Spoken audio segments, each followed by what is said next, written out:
ระหะโตสัมมาสัมพุทธัสสะนะโมตัสสะภะคะวะโตอะระหะโตสัมมาสัมพุทธัสสะนะโมตัสสะภะคะวะโตอะระหะโตสัมมาสัมพุทธัสสะธัมมาเทเสสิปะโรภะโวปะราภะโวอิโตปะรังสักกะจังธัมโมโสตโพธิติก่อนอื่นขอน้อมไหว้แด่คุณพระพุทธธรรมคุณพระสงฆ์ในคุณพระศรีรัตนตรัยขอการนมัสการพระเดชพระคุณญาฐานใหญ่คำบันติกาวิโดพร้อมด้วยคณะสงฆ์ทุกรูปด้วยความเคารพขอสุขีเจริญพรสุขีเจริญธรรมอันสว่างไสวอันงอกงามจงเกิดขึ้นแก่ทุกดวงใจที่เป็นบุญกุศลได้น้อมจิตน้อมใจเข้ามาสู่วัดและมาทำบุญให้ทานในมื้อนี้มื้อนี้เป็นมื้อวันอาทิตย์วันปัจจุบันกงกับมื้อออกใหม่เก้าค่ำเดือนเก้าลาวปีพุทธศักราช2568กงกับมื้อวันที่3เดือนออกัสต์ปีคศ2025นับแต่เข้าพรรษามาก็เป็นเวลาประมาณเกือบ2อาทิตย์เวลานาทีหมุนไปแต่จิตใจทุกคนก็ยังตั้งมั่นอยู่ในการสร้างบุญกุศลตั้งมั่นอยู่ในคุณงามความดีก็ขออนุโมทนาบุญนำทุกท่านทุกคนที่เห็นความสำคัญในการ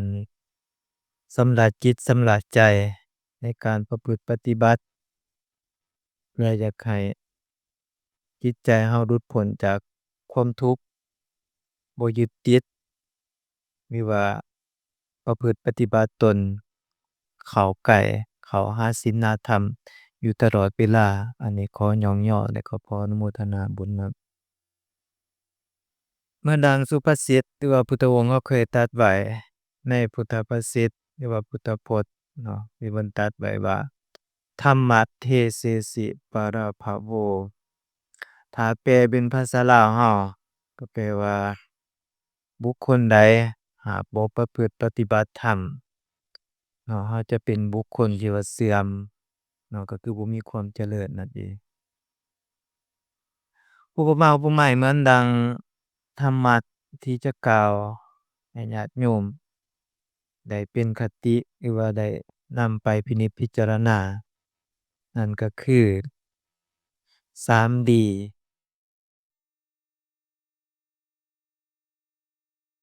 3D ในที่นี้ทุกคนก็คือสิเข้าใจเนาะ 3D สีงามคำว่า 3D สีงามก็มีหลายอย่างที่เราแปลความหมายออกมา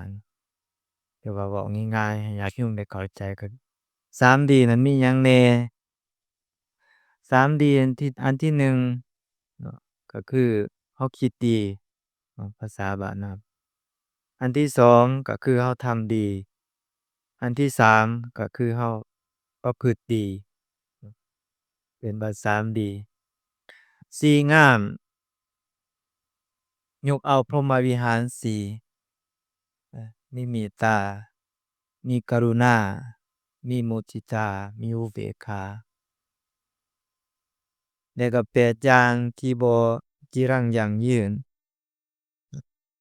8อย่างที่บ่จีรังยั่งยืนนั่นก็คือพรหมโลกธรรม8มีลาภเสื่อมลาภมียศเสื่อมยศมีสุขมีทุกข์มีย่องย่อสรรเสริญก็มีติฉินนินทาจะขออธิบายแต่ละข้อไปเนาะคำว่า 3D ญาติโยมก็สิเข้าใจแล้วคำว่าคิดดีเนาะก็เคยได้เว้าตลอดเราคิดแบบใดจึงเอิ้นว่าคิดดีก็คือคิดในทางที่เป็นอกุศลคิดบวกอาบ่คิด อิจฉาริษยาบ่คิดปองร้ายบ่คิดอยากได้ของคนอื่นบ่คิดในสิ่งที่มันโลภโกรธหลงหรือว่าในสิ่งที่เป็นอกุศลทั้งปวงนะคำว่าคิดบวกเนาะคิดในสิ่งที่มันจะเกิดประโยชน์ให้กับชีวิตเราเนาะอาคิดบวกคิดแบบใดคิดบวก positive thinking คิดในสิ่งที่เคยได้ทำได้เฮ็ดมาแล้ว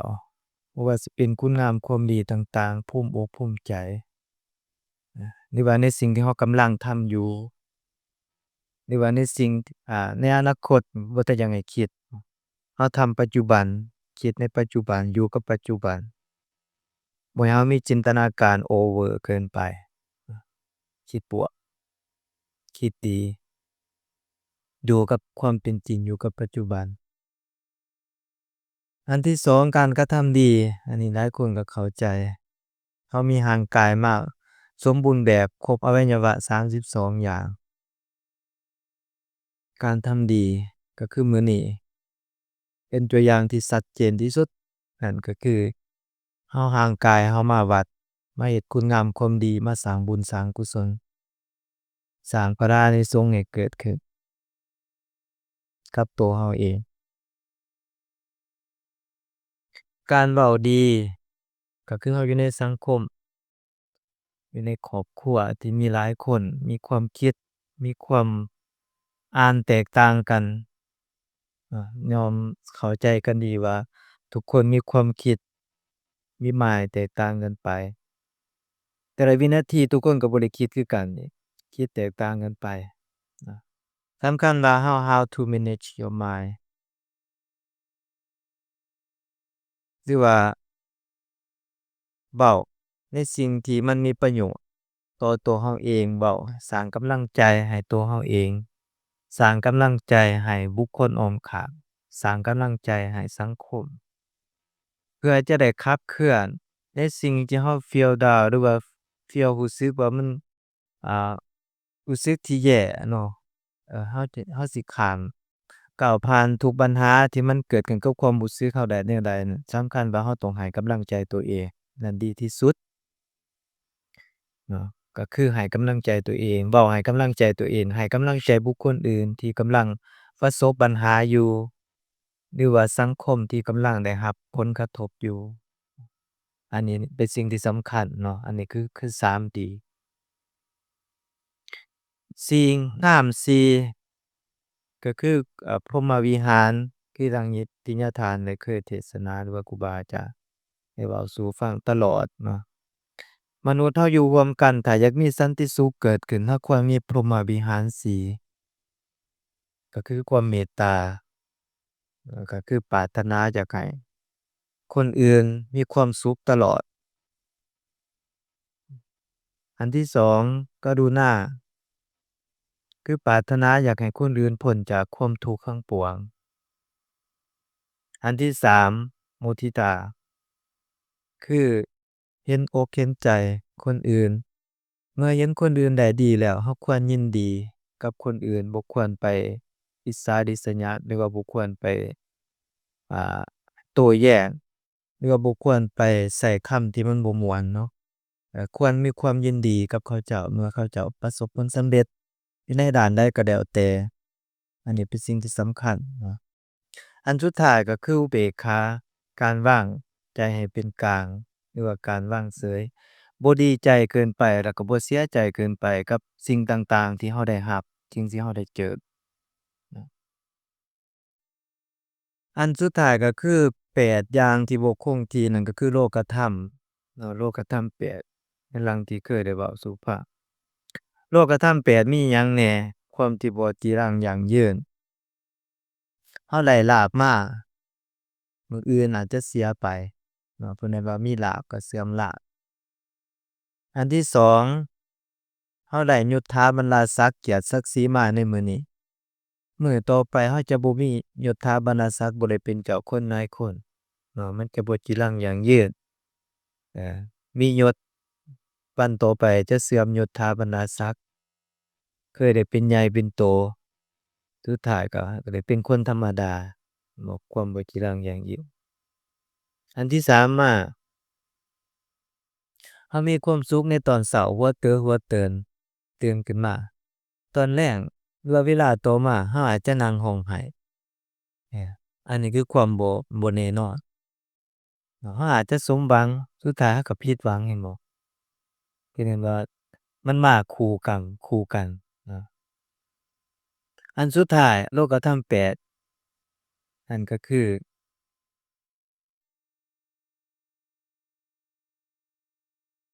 หยังผู้ใดจื้อแม่ประธานจื้อบ่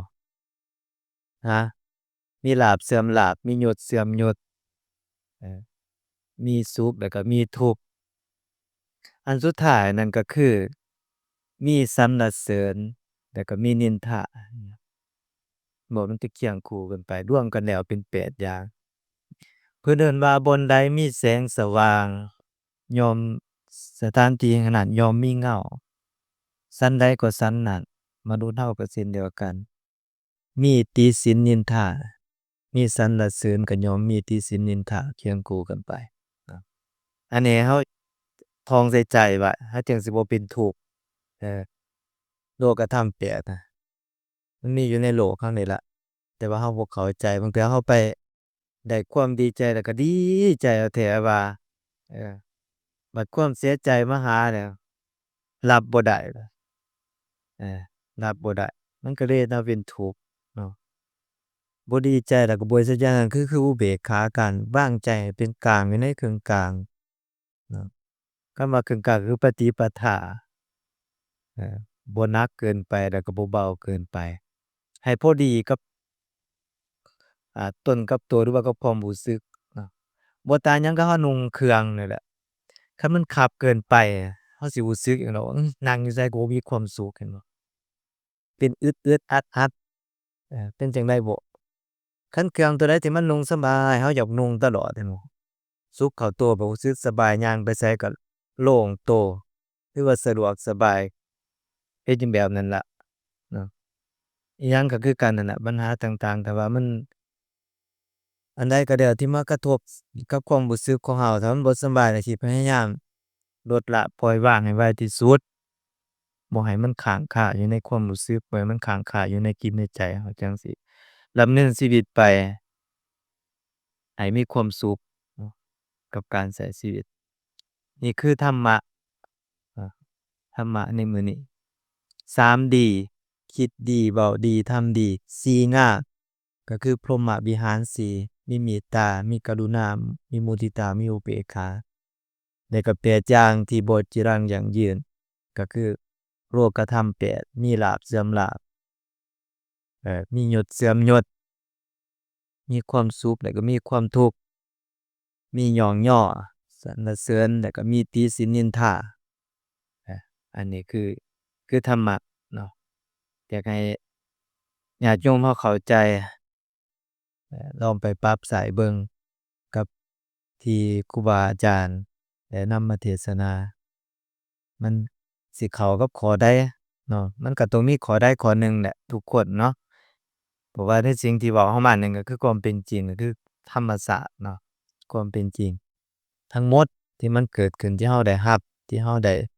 สัมผัสในสิ่งต่างๆเนาะหวังว่าทุกท่านทุกคนสิได้ความรู้บ่หลายก็น้อย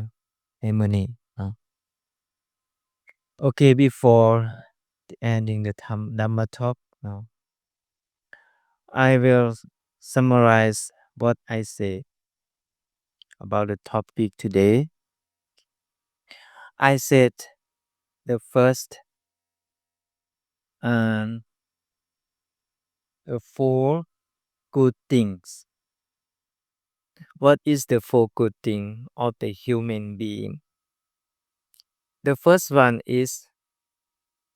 good thinking นะครับ positive thinking. The second, good speech. The third, the good action. When we are living together,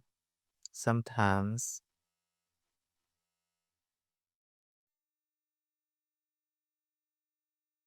we are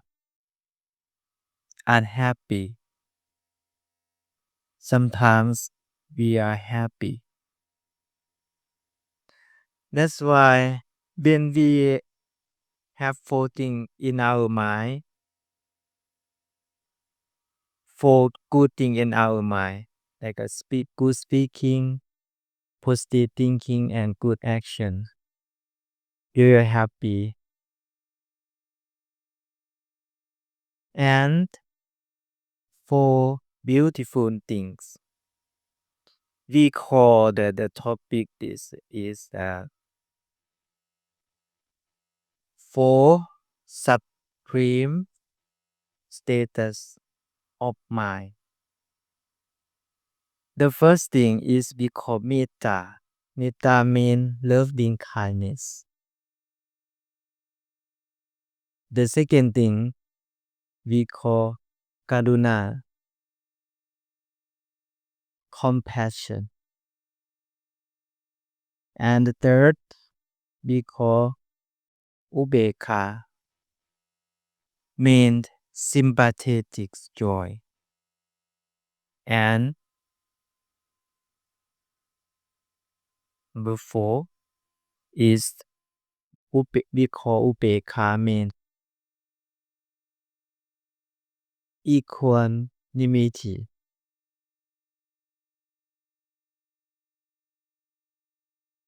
Okay, the last one,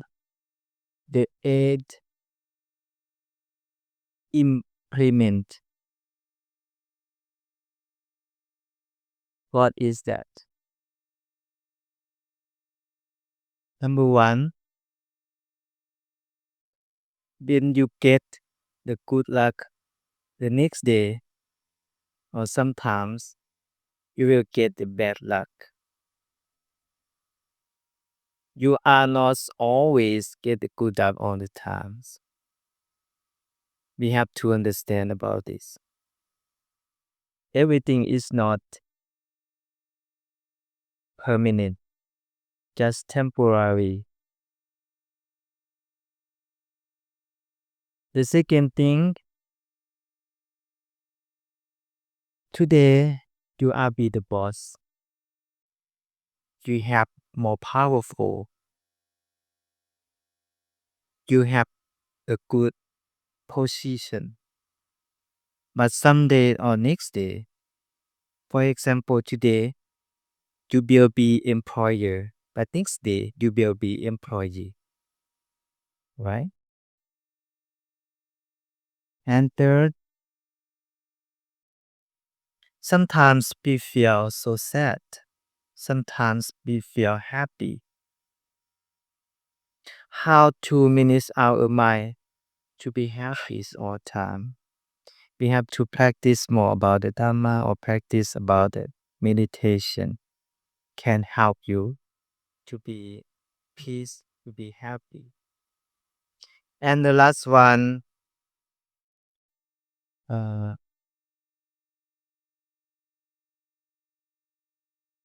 when we are living together, actually,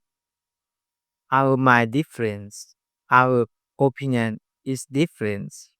Some people thinking different.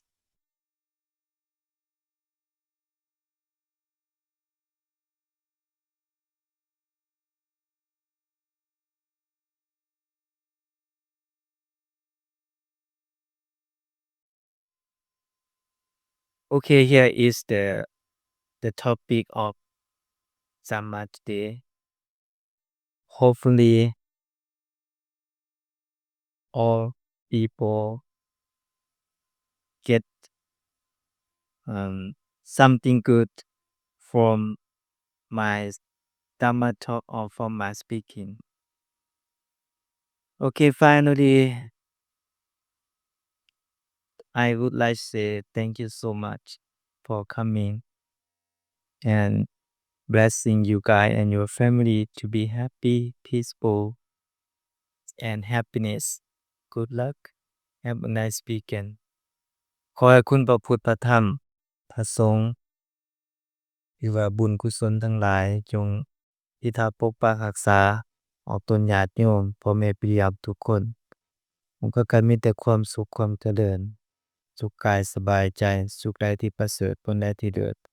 ขอให้เกิดแก่ญาติโยมทุกท่านทุกคนมีอายุวันนังสุขังพลังทุติภาราธิการทุกท่านทุกคนด้วยเถิดเทศนามากก็สมควรเวลานิธิตา